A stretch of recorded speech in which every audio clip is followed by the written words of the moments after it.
January 2013, the day before my birthday. It was a beautiful day. The sun was shining. There was a light breeze blowing. And you could hear the sounds of birds singing. And I was really looking forward to the weekend and celebrating my birthday.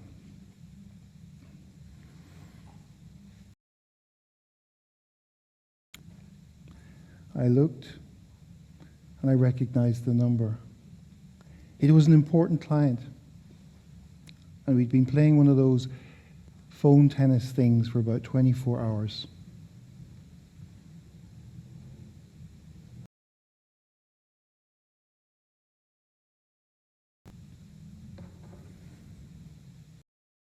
Researched and documented that most of our behavior takes place outside of our conscious awareness, beneath the surface.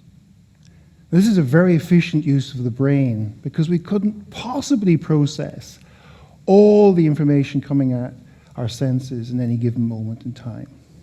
Yet, at the same time, we cannot totally rely on our unconscious habitual responses to be able to navigate and respond to each and every situation that we encounter in our day-to-day lives. We need to develop something called situational awareness. In the words of Sir John Whitmore, the late Sir John Whitmore, one of the fathers of modern-day coaching, he said, "I am able to control only that which I am aware of. That which I am unaware of controls me. Awareness empowers me."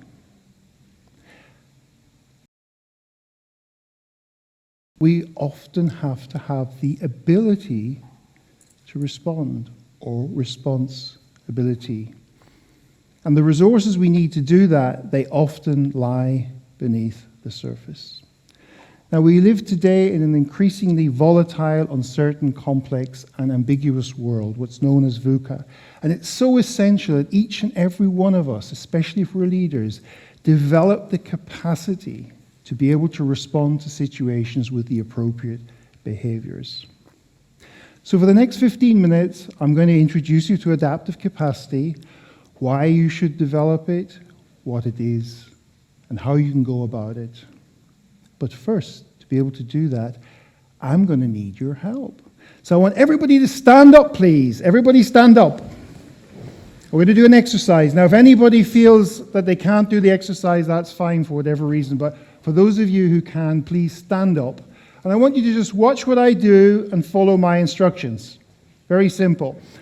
I want everybody to balance on their right leg. Stand and balance on your right leg. Okay?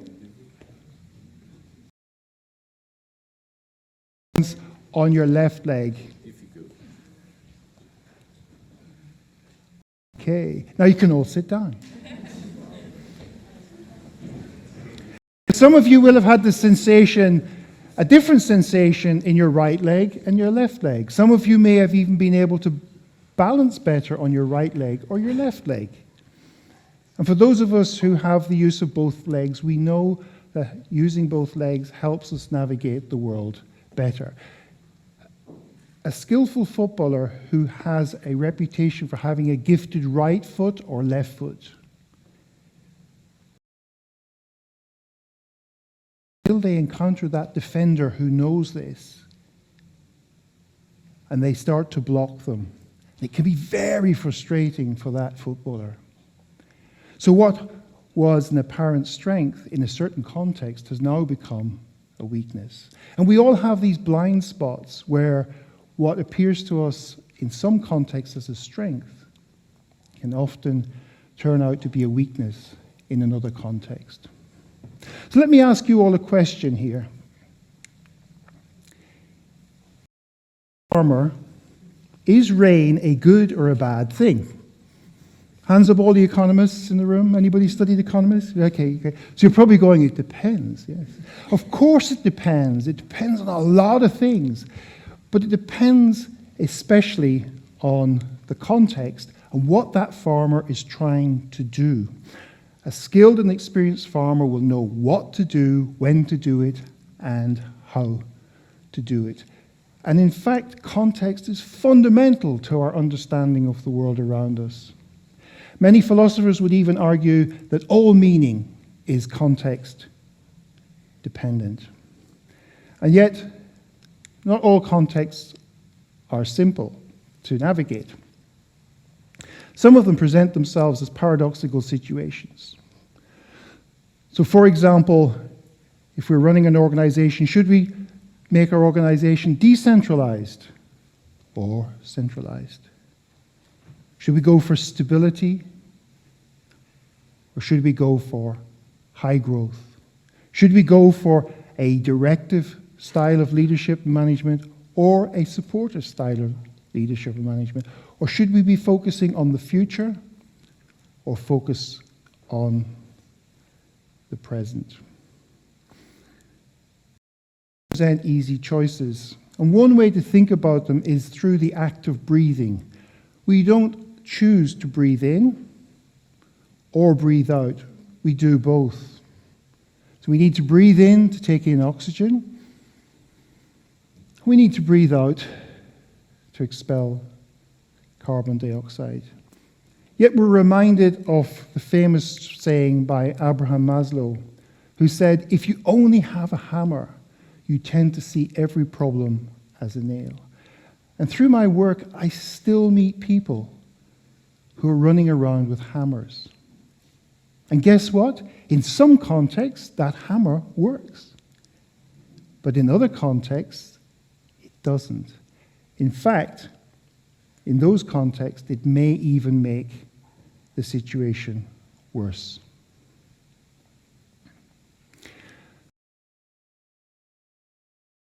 Adaptive capacity anyway. So adaptive capacity as a term has existed in the world of ecology for quite some time.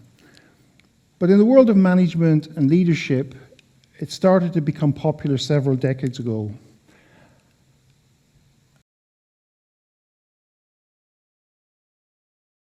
On becoming a leader 20 years later, he was reflecting on what had he learned in the intervening 20 years from the first edition on leaders and leadership. And he came to this conclusion. He said that the key competence that they should have is adaptive capacity. And he's not alone. Harvard professors Ron Heifetz, Marty Linsky, working with Zander Grashow, identified as adaptive capacity as essential to adaptive leadership. So why don't we explore, with this very practical example, adaptive capacity. Up here, who believes or thinks they're a really lousy communicator? Now, I don't expect many hands to go up on that one. We all think we're great communicators, don't we? Absolutely, right? So, let's look at delivering your message. So, meet person A. Person A believes they're a great communicator. They believe that communication is all about being forthright, direct, and to the point, about being frank. If you ask them about this, they say it's all about being honest, all about not beating about the bush, about saving time. Let's meet person B. Person B also believes they're really good a communicator, but they believe it's all about stating things in a tactful manner. If you ask them what they believe, they say, well, it's all about being polite, respectful, not offending people. So which one of these two people is the best communicator, I wonder? Well, actually neither of them, because each of them has a version of Maslow's hammer. In some contexts, their preferred style will work, but in other contexts, it may not work for them.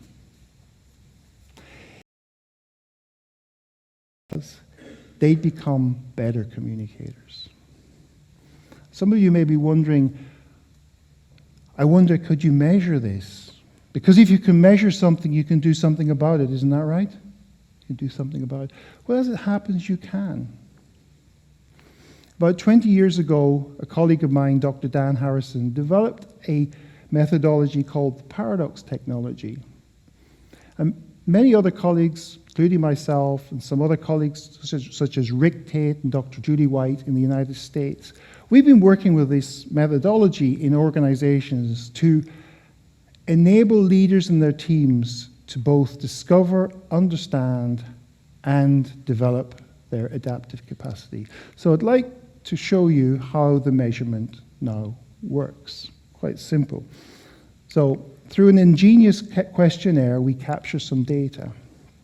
And what you see on this chart is you see a y-axis where we plot a person's preference for frankness or directness, and we see an x-axis where we plot their preference for diplomacy or being tactful. And what we see with this person is the little red dot up there plots in the top right-hand quadrant. What does this mean? This means that if the situation demands a more frank and direct style, this person can adapt to that situation and deliver frankness. If this situation that they encounter demands a more diplomatic or tactful style, this person can adapt their behavior and deliver that. And if the situation commands both styles, they can do that as well. They have what we call forthright diplomacy, balanced versatility, or oodles of adaptive capacity. Let's look at one more example. Who here has children? Put your hands up if you've got children. Okay, some of you. Hands up who here ever was a child. Okay, good. We sometimes call this next paradox the parenting paradox or the tough love paradox. Is it really necessary to be cruel, to be kind? That's what we say, isn't it? This person here, what we see, in business, by the way, we call this the coaching mindset or how we drive the performance of other people. This person, the red dot lands in the bottom right corner. This person has a preference for expressing warmth and empathy, positive feelings and affinity towards others. They're a really nice person. They're not so comfortable, they don't like to have to enforce rules or hold people accountable. In fact, some people might even perceive them as permissive, where you see the dot is. Yet, in many situations, the warmth and empathy, the positive feelings work really well for them. They're a really nice person to be around until they encounter a situation where that no longer works and they feel stressed. And we see this hurricane symbol up there in the top left quadrant. They can experience what's known as an amygdala hijack, an emotional flip response where they just can explode. And guess what? They're confused. And so is everybody else, because all of this is happening beneath the surface. And now they're behaving, what we would say, out of character.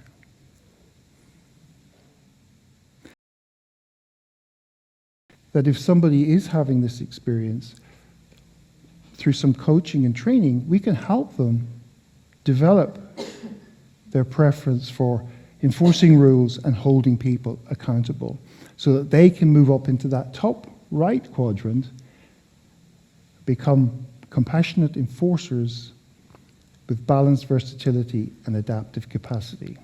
And the nice thing about this methodology is that Dr. Harrison has identified 12 contexts where it would be useful to have adaptive capacity. What level of adaptive capacity, if we look at the columns, do you have in the interpersonal context? What level of adaptive capacity do you have in an achievement context and in a leadership or an authority context? But equally, what level of adaptive capacity do you have when you go to initiate things, motivate yourself and others, implement things, or maintain things over time?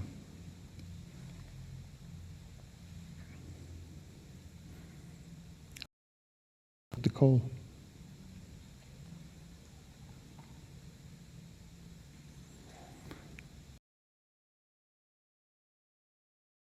To me,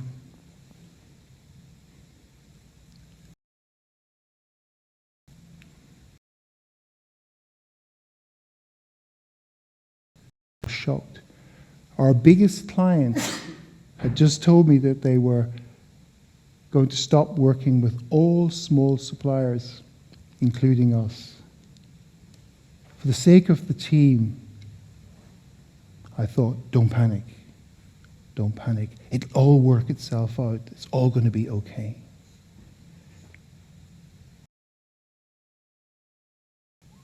With revenues drying up and costs and financial commitments still mounting, we were in free fall. This wasn't supposed to happen, I thought. This wasn't supposed to happen to us. We had worked with this client for 7 years, given them excellent service, and built great relationships. But it was real. It was really happening to us. A year later, I discovered how my own lack of adaptive capacity had probably contributed to the problem and our inability to deal with the situation. I stared at this graph here. I was operating from what could be described as partly blind optimism. What does that mean? I believed the future was going to be positive. It was all going to work itself out. If I had paid more attention to the potential pitfalls or what could go wrong, I might have been able to prevent or at least mitigate what had happened to us. It was a really tough lesson to learn. So I'd like to finish by saying there's always been change, and responding to change has always been a priority. But in today's VUCA world, the pace of change is accelerating rapidly. And we need to be able to respond to situations in the most appropriate way to prevent those situations controlling us. We need to be able to respond to situations with versatility. We need to be able to respond to situations with adaptive capacity. Yet most of this sits beneath the surface. A team member or simply a parent. Discovering and developing what Warren Bennis described as the essential skill might just be what makes all the difference. Adaptive capacity changes everything.